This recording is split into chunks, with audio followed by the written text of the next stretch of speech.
여러분 안녕히 주무셨습니까? 가장 빠르게 만나는 글로벌 뉴스 분석 굿모닝 530 글로벌 1부 이주호입니다. 지난 밤사이 미국 증시가 3대 지수 모두 상승한 채 마감이 됐습니다. 백신에 대한 기대감 그리고 골드만삭스의 기업 실적 호조 이런 것들이 긍정적인 영향을 미쳤는데요. 일단 백신과 관련해서는 전일장 어제 장이 마감된 이후에 모더나의 이 백신 소식이 있었죠. 이것이 긍정적으로 작용했을 뿐만 아니라 어제 장 중에도 아스트라제네카가 코로나19 백신 초기 임상 결과가 긍정적이라고 발표하면서 이런 백신에 대한 기대감이 시장 상승을 이끌었습니다. 자, 뿐만 아니라 이제 골드만삭스의 실적 발표도 있었는데 골드만삭스 실적 가운데 트레이딩 부문의 이 실적이 굉장히 좋았습니다. 2배 가까이 늘었는데 아무래도 팬데믹 당시에 증시의 변동폭이 워낙 크다 보니까 매매를 정말 많이 했죠. 이 매매를 많이 했던 것이 트레이딩 부문 실적으로 잡히게 되면서 여기에서 또 긍정적인 실적이 나왔습니다. 자, 물론 이렇게 긍정적인 소식만 있었던 것은 아니었습니다. 미중 간의 갈등도 계속 불거지고 있고요. 코로나19의 확진자 수도 지속적인 기록적인 상승세를 이어내고 있습니다. 그러다 보니까 지수가 상승하긴 하나 상단이 조금 막힌 듯한 느낌의 그런 장세가 계속 펼쳐지고 있습니다. 자, 어쨌든 3대 지수 모두 상승을 했었는데 어떤 일들이 있었는지 지금부터 정리해드리도록 하겠습니다. 굿모닝 530 글로벌 1부 바로 출발하겠습니다.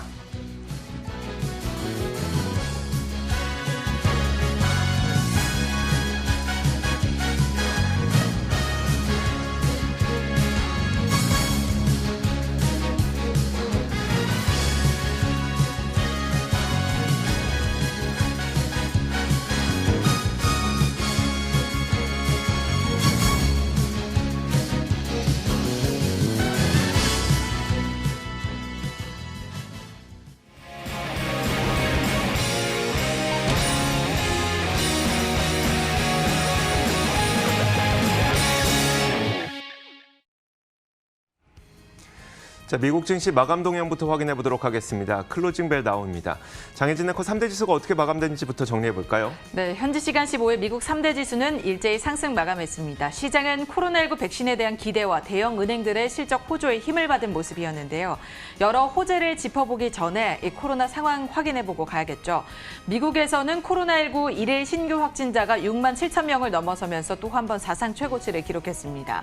텍사스와 플로리다, 캘리포니아 이 세 주의 확진자가 3만 명을 넘게 기록해서 총 신규 확진의 절반가량을 차지했는데요.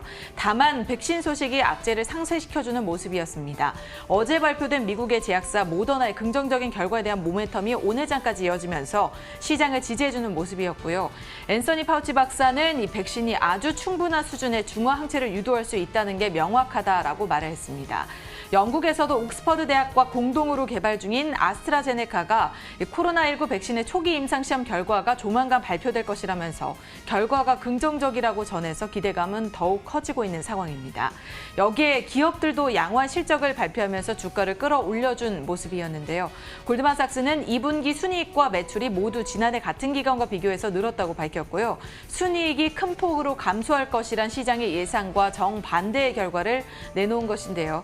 채권 등 트레이딩과 투자은행 부문의 실적이 대폭 개선된 데 힘입어서 주당 순이익이 시장에서 예상했던 3.90달러를 훨씬 웃도는 6.26달러로 나타났습니다. 지난해보다도 훨씬 더 상승한 것이었죠. 같은 날 발표된 지표들도 상당히 좋았습니다.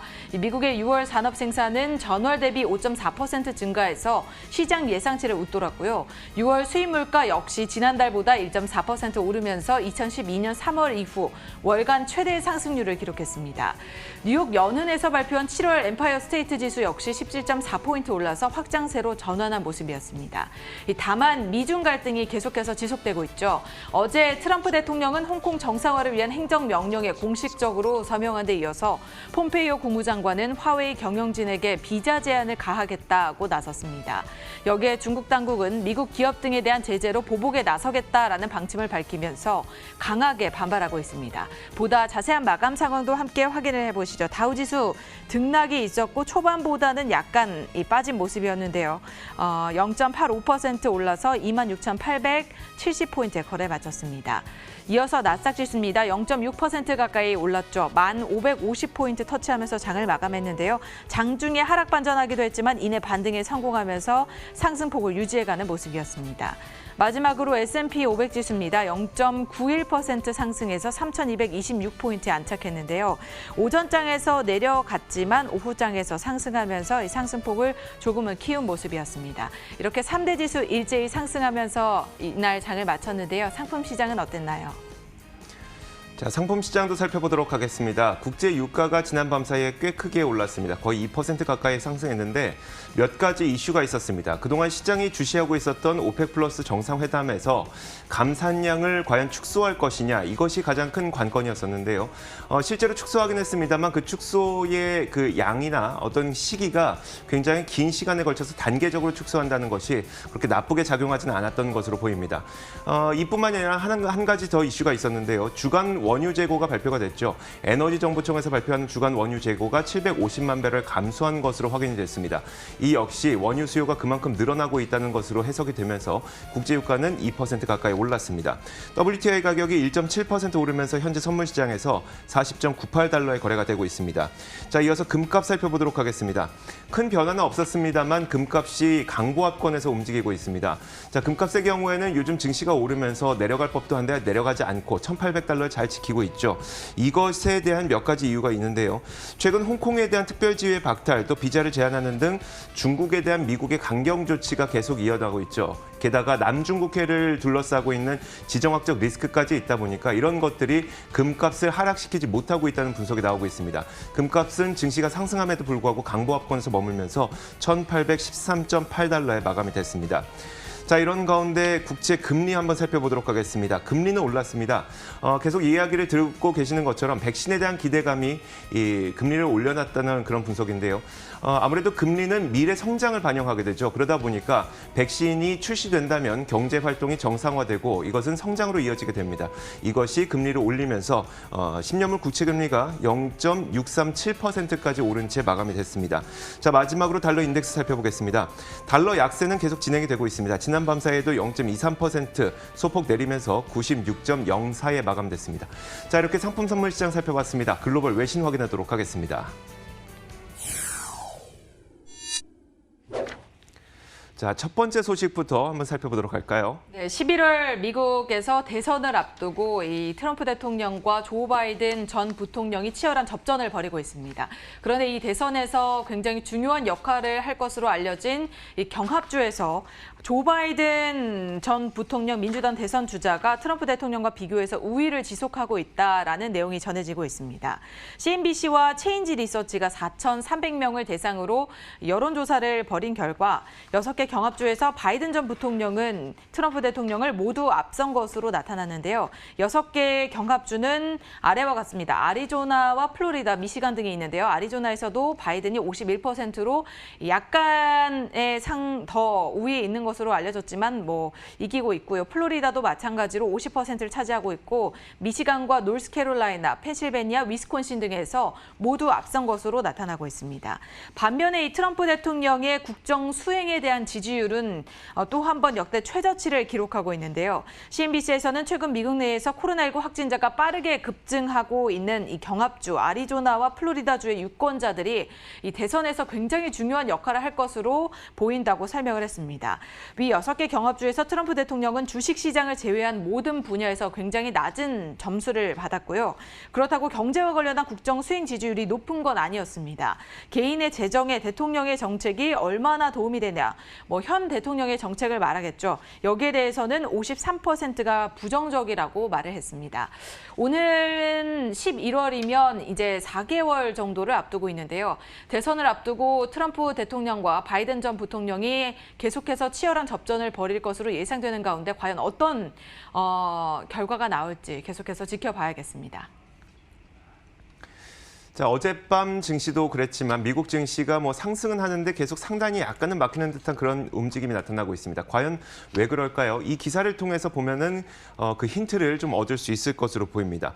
자, 미국 연준이 베이지북을 발표했는데 이 보고서를 통해서 미국 경제가 전방위적으로 좋아지긴 했습니다만 이 코로나19 팬데믹 이전에 비해서는 아직도 한참 못 미치는 수준이라고 평가를 했는데요. 그 내용을 한번 살펴보도록 하겠습니다. 자, 미국 연준이 베이지북 통해서 발표한 바에 따르면 지난 5월 말부터 6월 초까지 12개 지역에서 설문조사를 한 결과입니다. 경제 봉쇄가 차츰 완화되면서 기업 활동이 전방위적으로 좋아진 것으로 나타났는데요.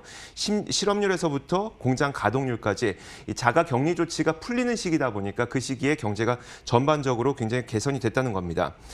자, 베이지북은 비필수 업종의 영업이 다시 시작되면서 소비 지출이 증가했고 소매 판매 역시 모든 지역에서 확대됐다고 설명을 했고요.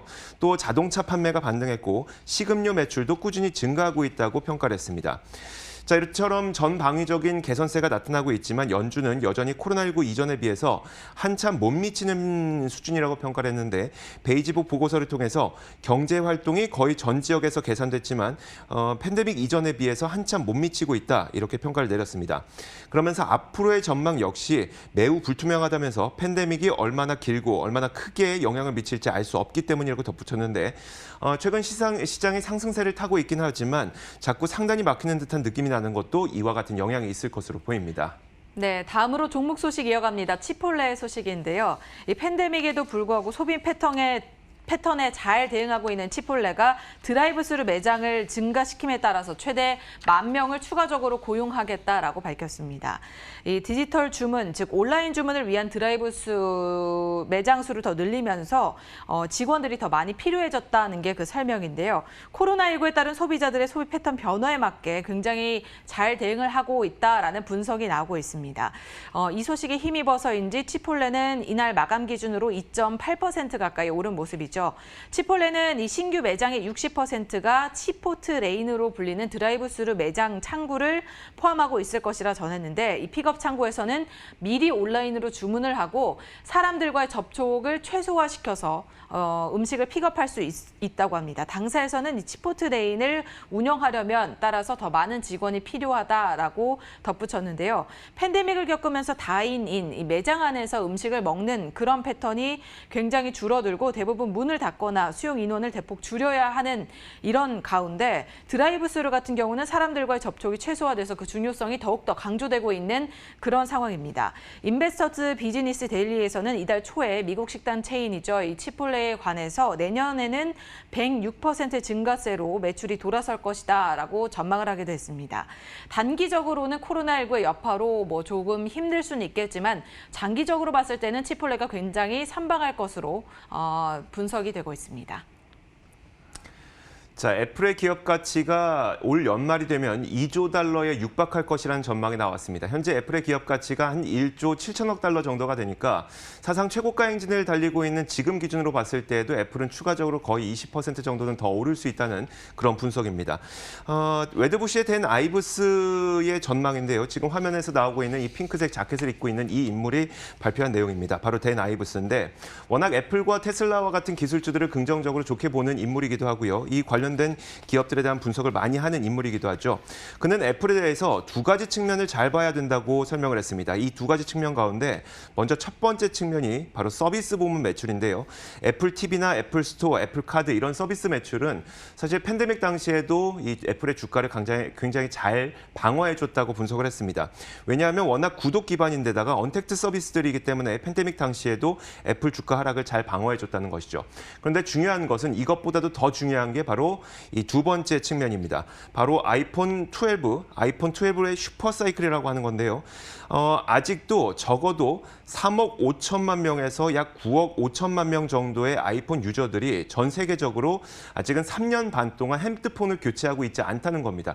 과연 이들이 무엇을 기다리고 있을까? 3년 반 동안 핸드폰을 교체하지 않으면서 아이폰 12를 기다리고 있다는 것이죠.